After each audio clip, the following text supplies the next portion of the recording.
It's hardly surprising then that the people out there believe the traditional media has had its day. You can take it from me that much of the media that I'm used to is experiencing almost an identity crisis. It's trying to rediscover its connection point with the audience or the end user.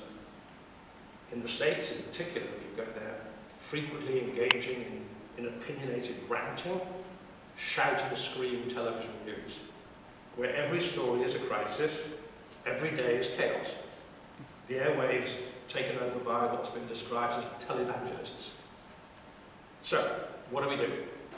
How do you react when it seems many parts of the traditional media are letting you down? My personal view, time for a really substantial reset moment. Just press that button. Certainly hit the pause button. We need to remind ourselves over and over again that everything in this landscape has changed. For a start, we're no longer gatekeepers of information. In reality, we probably never were the gatekeepers of information. There was probably an illusion of control on our part that we were the gatekeepers. We were just arrogant enough to believe that we held the keys to information and would eventually open the door and let people know what was going on. We should get over it. We don't have the keys anymore. We've lost them. Stop trying to find them. These days, we need to realize the entire world is a news gathering. Cell phone video, flip cameras. Everywhere you look, someone is holding a camera, shooting God knows what. When I leave my office in Times Square at 6:30 every evening, well, 4:30, not 6:30, there are hundreds and thousands of people pointing their cameras at something or other, somebody, and sending it off whenever they send it, wherever they send it. Uploading all those images to Facebook, to YouTube, probably some of them adding some commentary, and you have potential access to millions of people overnight. You can become the brand. You can become your own identifiable brand, almost overnight. Plenty of recent examples. The British singing star Susan Doyle, just a few months back. Many other people who benefited from that viral effect of the two, YouTube and the net. It's hard to watch any news bulletin anywhere these days without at least one extract from YouTube being used, and sometimes news bulletins collate several extracts from YouTube. YouTube has become almost overnight just another plank, another source in our news gathering process.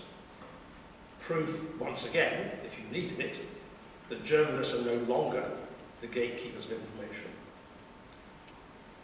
I'm sorry, it's very unusual these days for a professional journalist to be first on the scene of a news story.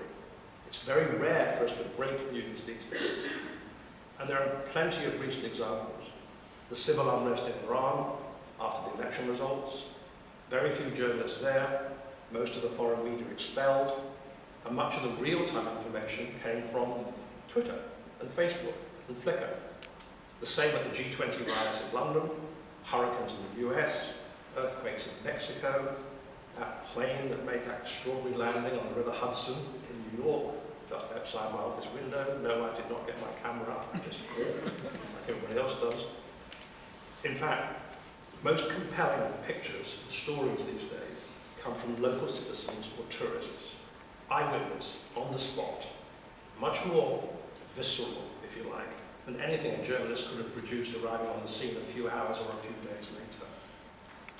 Certainly not useless generated content. Real-time information and video exchanged at the speed of light, much faster, sometimes more accurate than conventional news exchange.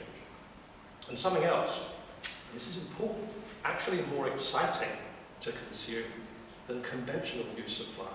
It's unpackaged, it's unprocessed, it's scrappy around the edges.